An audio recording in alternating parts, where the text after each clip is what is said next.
मैंने 2 बार यूपीपीसीएस का मेंस दिया है और 1 बार यूपीपीएससी आरओ क्लियर किया हुआ है। प्री यानी कि मैंने मेंस दिया था, तो ये मेरी क्वालिफिकेशन है, आप इन देख सकते हैं, जो मैंने पिछली वीडियो में भी डिटेल में बताया हुआ है। और आज की इस क्लास में हम बात करने वाले हैं, तो मैं करंट अफेयर कहाँ से पढ़ती हूँ। तो करंट अफेयर जो है मैं क्रॉनिकल पढ़ती हूँ, जो मंथली पतली वाली आती है, और उसी से अपने नोट्स बना लेती हूँ। तो उसी को मैं यहाँ पे करा रही हूँ, जो मेरे खुद के नोट्स रहते हैं। तो चलिए स्टार्ट करते हैं। तो आज हम करंट अफेयर की बात करने वाले हैं, और करंट अफेयर को आपको इससे ज़्यादा कुछ भी पढ़ने की ज़रूरत नहीं है। इतना ज़्यादा नहीं पढ़ना होता है। अगर आप इससे ज़्यादा करंट अफेयर में लगेंगे, आप वो यूपीएससी के लिए ज़रूरी होता है, विज़न की मैगज़ीन या फिर और भी कोई अन्य सोर्स या फिर न्यूज़पेपर। यूपीपीसीएस के लिए इतना काफ़ी होता है, या फिर कोई भी यूपी का एग्ज़ाम हो। तो करंट अफेयर की हम बात कर लेते हैं। तो आज से हम स्टार्ट कर रहे हैं, जो हफ्ते में 2 क्लास आएंगी और 1 महीने का कंप्लीट हो जाएगा। 10-12 पेज के मेरे ये नोट्स होते हैं, और इसकी जो पीडीएफ है वो आपको टेलीग्राम पर मिल जाएगी, तो टेलीग्राम ज्वाइन कर लेना। तो चलिए स्टार्ट करते हैं। उत्तर प्रदेश, तो उत्तर प्रदेश से ही हम स्टार्ट करते हैं। लिथियम बैटरी रिसाइकलिंग सुविधा केंद्र, तो कहाँ पे हुई है इसकी स्थापना, कि लिथियम बैटरी रिसाइकलिंग सुविधा केंद्र। तो इसकी जो स्थापना है वो सिकंदराबाद में हुई है, सिकंदराबाद बुलंदशहर के सिकंदराबाद में लिथियम बैटरी रिसाइकलिंग सुविधा केंद्र की स्थापना हुई है। और इसका संचालन किसके द्वारा किया जा रहा है, तो रॉकलिंग इंडिया, इसके द्वारा रॉकलिंग इंडिया के द्वारा इसका संचालन किया जा रहा है। और इसकी जो क्षमता है वो 10,000 टन प्रति वर्ष है। और इसका जो रिकवरी रेट है रिकवरी रेट कितना है, तो रिकवरी रेट है 98%। कितना, तो 98% इसका रिकवरी रेट है। लिथियम बैटरी रिसाइकलिंग सुविधा केंद्र का जो स्थापना है वो बुलंदशहर के सिकंदराबाद में हुई है। रॉकलिंग इंडिया के द्वारा इसका संचालन किया जा रहा है, और इसकी जो क्षमता है वो 10,000 टन प्रति वर्ष है, और 98% यानी कि 98% रिकवरी दर है। अगली न्यूज़ है सेखा झील। तो सेखा झील को यूपी की सेखा झील को 99वां रामसर स्थल घोषित किया गया है। टोटल जो भारत में रामसर की संख्या है वो कितनी हो गई है, तो भारत में रामसर स्थलों की जो संख्या है वो कितनी हो गई है, तो 99 हो गई है। 99वां किसे घोषित किया गया है, तो सेखा झील को किया गया है, और यह अलीगढ़, यूपी के अलीगढ़ में पड़ता है। और यूपी में जो कुल रामसर की संख्या है वो कितनी हो गई है, तो यूपी में कुल 12 हो गए हैं। सेखा झील 12वां सेखा झील है, और सेखा झील को मिलाकर 12 है। यूपी में कुल 12 रामसर साइट हो गए हैं। अगला है इको सेंसिटिव जोन घोषित। तो इको सेंसिटिव जोन घोषित किया गया है, तो किसको किया गया है, तो इको सेंसिटिव जोन बारहसिंघा वन्यजीव अभ्यारण्य को घोषित किया गया है। और ये किस क्षेत्र में पड़ता है, इसके किस किस क्षेत्र को ये कवर कर रहा है, किस क्षेत्र में पड़ता है, तो ये मुजफ्फरनगर, बिजनौर, मेरठ, हापुड़ और अमरोहा। मुजफ्फरनगर, बिजनौर, मेरठ, हापुड़ और अमरोहा को मिलाकर बारहसिंघा वन्य जीव अभ्यारण्य ये इन क्षेत्रों में पड़ता है, और इसको क्या घोषित किया गया है, तो इको सेंसिटिव जोन घोषित किया गया है। यूपी ने न्यूनतम वेतन में संशोधन किया है। यूपी का जो न्यूनतम वेतन था तो उसमें संशोधन कर दिया गया है। तो संशोधन किया गया है, इसे 3 श्रेणियों में, ये श्रेणी 1 है, श्रेणी 2, श्रेणी 3। तो श्रेणी 1 में जो है गौतम बुद्ध और गाजियाबाद के श्रमिकों को रखा गया है, गौतम बुद्ध और गाजियाबाद के। और इसमें भी अकुशल जो श्रमिक थे उनकी जो वेतन दर है वो कितनी हो गई है, तो 13,690 प्रति माह इनकी है, जो अकुशल थे। और अर्धकुशल की 15,059 रुपये प्रति माह, कितने, 15,059 रुपये प्रति माह है। और कुशल जो कारीगर हैं या कुशल श्रमिक हैं, तो उनकी 16,868 रुपये प्रति माह है। कितनी, तो 16,868 रुपये। और ये इम्पोर्टेंट न्यूज़ है। और श्रेणी 2 और 3 में कौन से क्षेत्र आते हैं, तो लखनऊ, कानपुर, वाराणसी और अन्य जो क्षेत्र हैं सभी इसी में आते हैं, श्रेणी 2 और 3 में। और इसमें जो श्रमिकों का वेतन है वो अकुशल श्रमिकों का जो वेतन है वो 12,356 रुपये प्रति माह है, 12,356 रुपये प्रति माह है। और कुल जो वृद्धि की गई है तो वो 21% की गई है। कितने परसेंट की? कुल इस न्यूनतम वेतन दर में वृद्धि की गई है तो 21% की गई है और इसे 1 अप्रैल से लागू किया गया। अगला है दुधवा टाइगर रिजर्व। तो दुधवा टाइगर रिजर्व किस कारण से चर्चा में है? तो दुधवा टाइगर रिजर्व को हिमालयन ग्राफिन गिद्ध की मौत के कारण ये चर्चा में रहा। यहाँ पर एक हिमालयन ग्रिफन गिद्ध की मौत हो गई है, उसी के कारण दुधवा टाइगर रिजर्व चर्चा में आया है और इसे निकट संकटग्रस्त, कैसी? तो निकट संकटग्रस्त की श्रेणी में रखा गया है। खाली संकटग्रस्त नहीं, निकट संकटग्रस्त, यानी कि इसमें निकट में संकटग्रस्त है।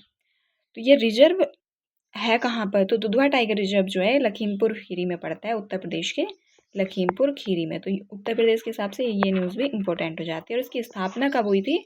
तो 1988 में हुई थी। और कुछ चीज़ें की स्थापना जरूरी हो जाती है क्योंकि PYQ कई बार आया हुआ है कि दुधवा टाइगर रिजर्व की स्थापना कहाँ पे हुई थी और कब हुई थी? तो 1988 में लखीमपुर खीरी में। और दिव्या सिंह, अगली न्यूज़ है दिव्या सिंह। गोरखपुर की Divya Singh Everest base camp तक साइकिल से पहुंचने वाली पहली भारतीय महिला बनी है। एवरेस्ट बेस कैंप तक साइकिल से पहुंचने वाली। और जो ये कितनी दूरी तय की उन्होंने? तो 5364 मीटर की, 5364 मीटर की। गोरखपुर की Divya Singh Everest base camp तक साइकिल से पहुंचने वाली पहली भारतीय महिला बनी है। और अगली न्यूज़ है देश का सबसे गर्म स्थल दर्ज किया गया है। तो सबसे गर्म जो स्थल है वो बांदा को दर्ज किया गया। किसको? तो बांदा को। और यहाँ का जो टेम्परेचर है वो कितना है? तो 47.6 degree Celsius, 47.6 degree Celsius Banda का तापमान दर्ज किया गया है और इसे देश का सबसे गर्म स्थान दर्ज किया गया। सबसे ज़्यादा गर्म स्थान है ये देश का बांदा। अगली है जल अर्पण पहल। तो इसका जो स्वामित्व है या हस्तांतरण है वो ग्राम पंचायतों को दिया गया है, ग्राम पंचायतों को। और ये इसकी जो वारंटी है वो 10 साल है। जल अर्पण पहल की गोरखपुर का तिकोनिया वनटांगिया, तिकोनिया वनटांगिया, याद रखना है गोरखपुर का तिकोनिया वनटांगिया क्योंकि हमारे यूपी का है तो इम्पोर्टेंट हो जाता है। गोरखपुर का तिकोनिया वनटांगिया जल अर्पण पहल में पहला अर्पण गांव है। ठीक, पहला अर्पण गांव है।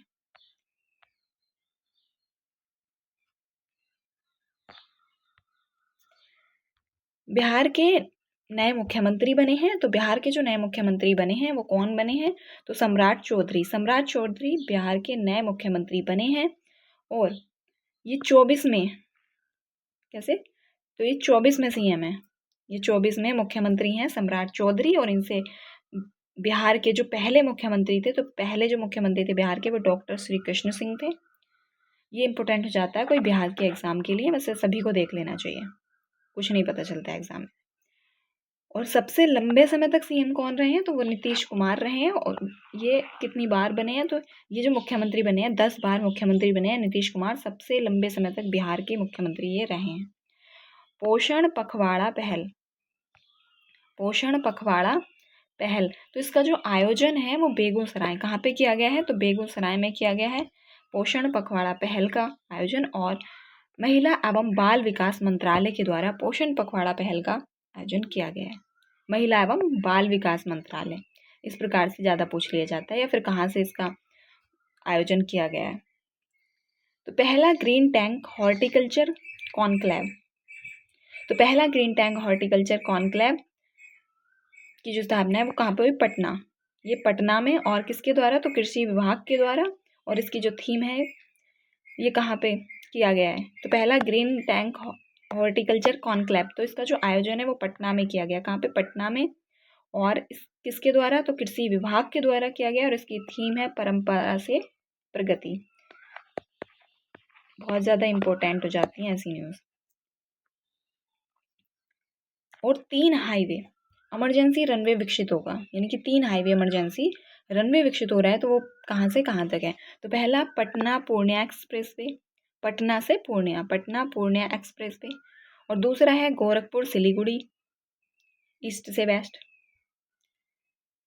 और तीसरा है अयोध्या से जनकपुर, अयोध्या जनकपुर रनवे, अयोध्या जनकपुर।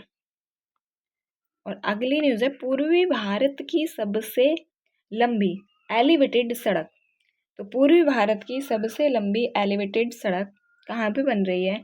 तो ये दानापुर बीहटा, दानापुर बीहटा में बन रही है। पूर्वी भारत की सबसे लंबी एलिवेटेड सड़क कहाँ पे? दानापुर बीहटा, दानापुर बीहटा मार्ग में 25 किलोमीटर की ये है। और यहाँ पे नया हवाई अड्डा बन रहा है बीहटा, बीहटा कहाँ पे? बीहटा में। उच्च सुरक्षा जेल निर्माण, तो उच्च सुरक्षा जेल निर्माण कहाँ पे किया जा रहा है? तो ये सरोदंग कैमूर, सरोदंग कैमूर, इसको इसी प्रकार से बस याद रखना है इतना ही कि उच्च सुरक्षा जेल का जो निर्माण है वो कहाँ पे? तो सरोदंग कैमूर में किया जा रहा है, सरोदंग कैमूर। अब है मध्य प्रदेश से अगली news, safe city project 2026, safe city project 2026 चयनित शहर। तो सेफ सिटी में जो चयनित शहर है वो है धार, और ये है मध्य प्रदेश का धार शहर। सेफ सिटी प्रोजेक्ट 2026 में चयनित शहर धार है, जो कि मध्य प्रदेश में पड़ता है, धार। ब्रेल एवं सांकेतिक भाषा वाला पासपोर्ट कार्यालय, ब्रेल एवं सांकेतिक भाषा वाला जो इस पासपोर्ट वाला पासपोर्ट कार्यालय है वो कहाँ पर है? तो वो भी मध्य प्रदेश के भोपाल में है। ब्रेल एवं सांकेतिक भाषा भोपाल मध्य प्रदेश में है। राष्ट्रव्यापी कृषि क्षेत्रीय सम्मेलन, तो राष्ट्रव्यापी कृषि क्षेत्रीय सम्मेलन का आयोजन कहाँ पे किया गया है? तो जयपुर पश्चिम बंगाल, राष्ट्रव्यापी कृषि क्षेत्रीय सम्मेलन जयपुर पश्चिम बंगाल। शिवराज सिंह चौहान ने इसकी जो घोषणा की है वो कृषि मंत्री शिवराज सिंह चौहान ने की है। राष्ट्रव्यापी कृषि क्षेत्रीय सम्मेलन जयपुर पश्चिम बंगाल में किया गया है। शिवराज सिंह कृषि मंत्री जो हैं उन्होंने इसकी घोषणा की है। अगला है छत्तीसगढ़ से, समान नागरिक संहिता मसौदा। तो इसकी समान नागरिक संहिता मसौदा कहाँ पे शुरू किया गया है? समान नागरिक संहिता को, तो समान नागरिक संहिता के लिए एक समिति बनी थी। उस समिति की जो अध्यक्ष थी वो थी रंजना प्रकाश देसाई, रंजना प्रकाश देसाई, ये इम्पोर्टेंट है, रंजना प्रकाश देसाई। और यूसीसी यानी कि समान नागरिक संहिता अनुच्छेद किस में पड़ती है?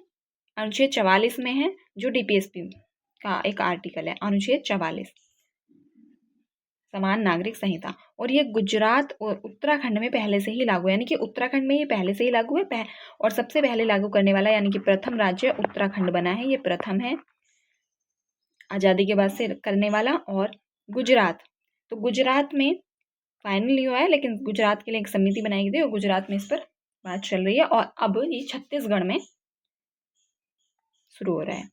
और पहली बार नल से जल मिला, कहाँ पे मिला है? तो पहली बार नल से जल मिला है अबूझमाड़, कहाँ पे? अबूझमाड़ नीलांगुर गांव में, अबूझमाड़ नीलांगुर गांव में पहली बार नल से जल मिला है, नल से जल मिला है पहली बार। और अगली जो न्यूज़ है हमारी, समुद्री स्थानिक योजना लागू की गई है, कहाँ पे? समुद्री स्थानिक योजना, तो ये कहाँ पे लागू की गई है? तो समुद्री स्थानिक योजना लागू, सतत महासागर पहल के तहत लागू करने वाला पहला राज्य कौन बना है? तो ओडिशा,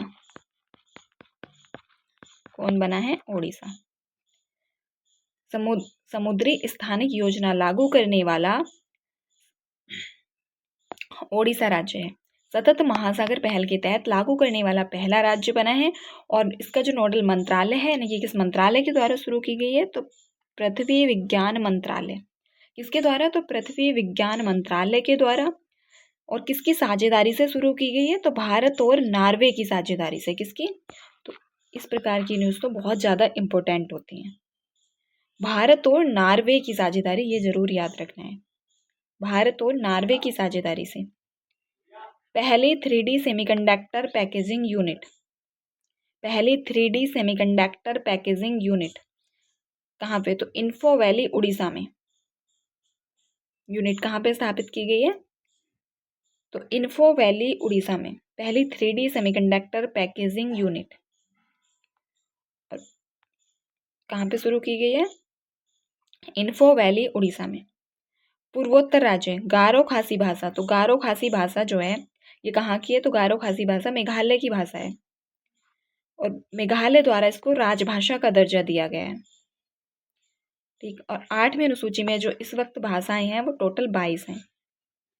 गारो खासी भाषा को मेघालय द्वारा राजभाषा का दर्जा दिया गया है। कलई जल विद्युत परियोजना, कलई दूसरी जल विद्युत परियोजना कहाँ पर, तो लोहित नदी पर शुरू की गई है। कहाँ पर, तो लोहित नदी पर शुरू की गई है, अरुणाचल प्रदेश। अरुणाचल प्रदेश में लोहित नदी पर दूसरी जल विद्युत परियोजना कलई सेकंड जल विद्युत परियोजना शुरू की गई है और 1200 मेगावाट, कितनी, तो 1200 मेगावाट। दक्षिण भारतीय राज्य, तो दक्षिण भारतीय राज्य स्वच्छ ऊर्जा विजन, दक्षिण भारतीय राज्य तो स्वच्छ ऊर्जा विजन प्रस्तुत करता है, तो आंध्र प्रदेश, ये आंध्र प्रदेश के द्वारा शुरू की गई है। ये ओशो दक्षिण अफ्रीका में, कहाँ पे, तो ये ओशो दक्षिण अफ्रीका में आंध्र प्रदेश द्वारा प्रस्तुत की गई है। स्वच्छ ऊर्जा विजन को प्रस्तुत किया गया है आंध्र प्रदेश के द्वारा।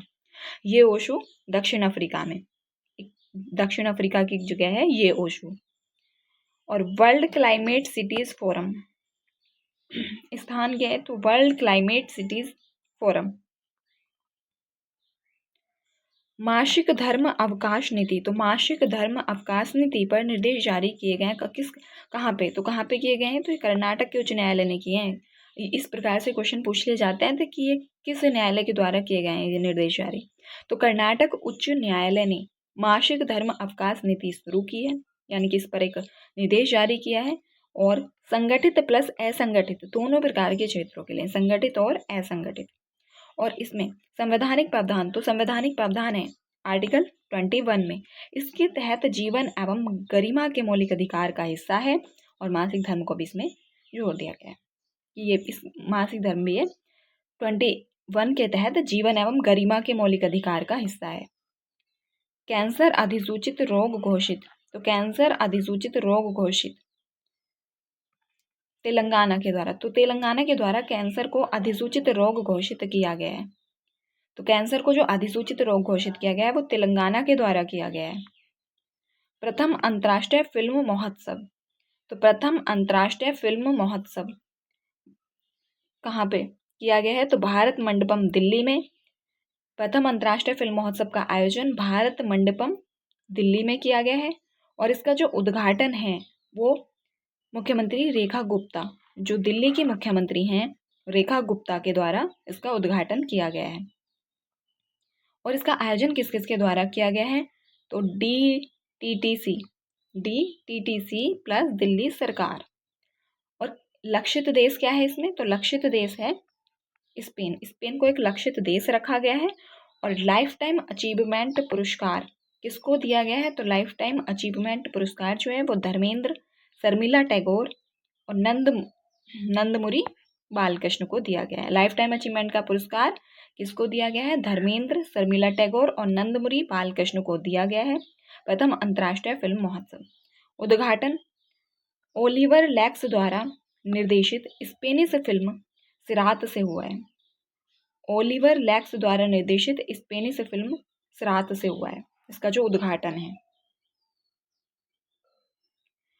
वाटर न्यूट्रलिटी हासिल करने वाला रेलवे कोचिंग डिपो, तो काकरिया अहमदाबाद का काकरिया रेलवे स्टेशन बना है। वाटर न्यूट्रलिटी हासिल करने वाला रेलवे कोचिंग डिपो तो कौन सा बना है, काकरिया अहमदाबाद।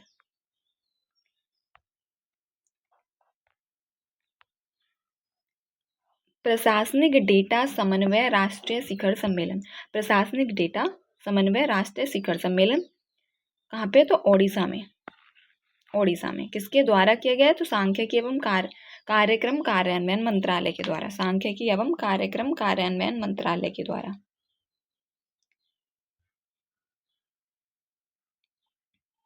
सांख्यिकी एवं कार्यक्रम कार्यान्वयन मंत्रालय के द्वारा किया गया है ओडिशा में। प्रथम उच्च स्तरीय CAPE सम्मेलन, कैप सम्मेलन, प्रथम उच्च स्तरीय CAPE यानी कि कैप सम्मेलन का जो आयोजन है वो कहाँ पे किया गया है, तो इसमें भारत में। और इसकी अध्यक्षता किसने की है, तो प्रधानमंत्री ने की है। और इसका उद्देश्य क्या है? तो उग्रवाद, वामपंथ और साइबर खतरों के समाधान, क्योंकि इस वक्त साइबर खतरों की बहुत ज़्यादा साइबर खतरे बढ़ रहे हैं,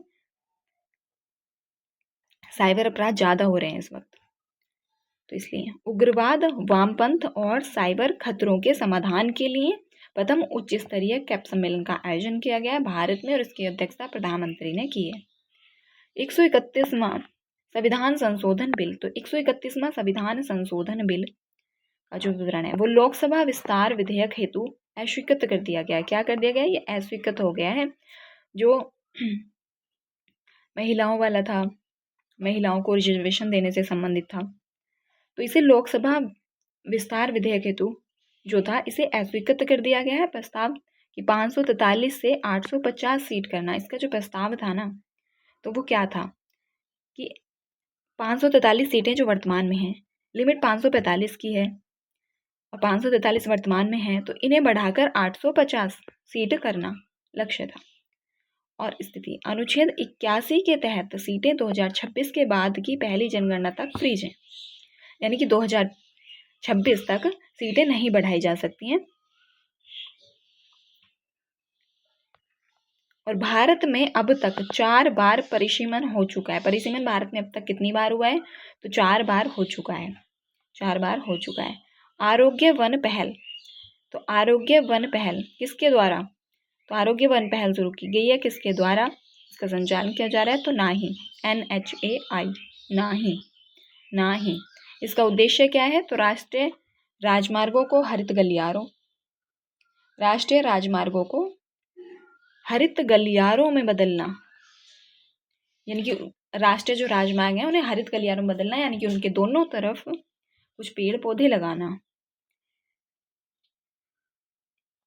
इंडिया पोस्ट वैश्विक लॉजिस्टिक पावर हाउस बनाने का लक्ष्य, यानी कि पावर हाउस का लक्ष्य, यानी कि पावर हाउस बनाने का लक्ष्य,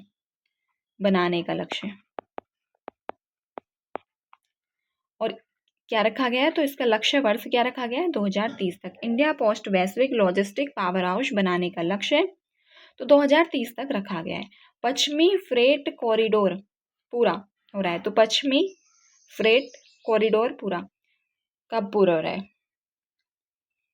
ये किसके द्वारा, कहाँ से कहाँ तक ये पूरा किया जाएगा? तो महाराष्ट्र के JNPT से दादरी तक। कहाँ तक?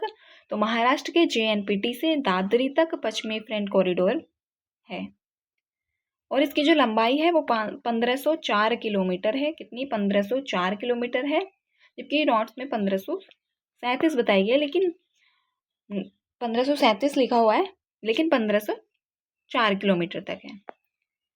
इंडिया फार्मा 2026, तो इंडिया फार्मा 2026 का जो आयोजन है वो नई दिल्ली में किया गया और ये इसका 9वां संस्करण था। इंडिया फार्मा हाउस का जो आयोजन है वो नई दिल्ली में किया गया है और यह इसका 9वां संस्करण था। कल्पक्कम परमाणु ऊर्जा केंद्र, तो कल्पक्कम परमाणु ऊर्जा केंद्र क्यों चर्चा में है?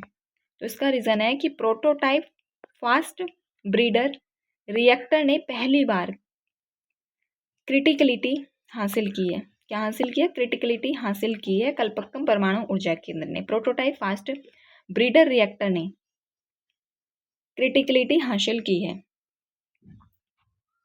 बसरा स्मारक, तो बसरा स्मारक कहाँ पे?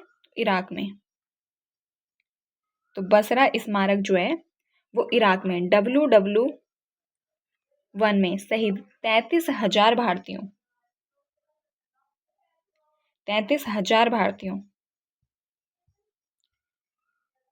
के नाम डिजिटल पैनल पर शामिल हैं।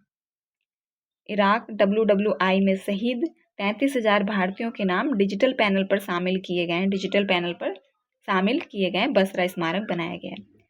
एक जिला एक ब्लड सेंटर, एक जिला एक ब्लड सेंटर का लक्ष्य है कि दिसंबर 2026 तक एक जिला एक ब्लड सेंटर, यानी कि हर जिले में एक ब्लड सेंटर बनाने का लक्ष्य दिसंबर 2026 तक का लक्ष्य है। और पहला जो है वो स्वास्थ्य मंत्रालय, इस पहल को किसके द्वारा शुरू किया गया है? तो स्वास्थ्य मंत्रालय के द्वारा इस पहल को शुरू किया गया है। आज की इस क्लास को हम यहीं तक रखते हैं और अगली क्लास में कंप्लीट अप्रैल को कंप्लीट किया जाएगा, एक क्लास और आएगी इसकी और अप्रैल कंप्लीट हो जाएगा। और अगर पसंद आए तो सब्सक्राइब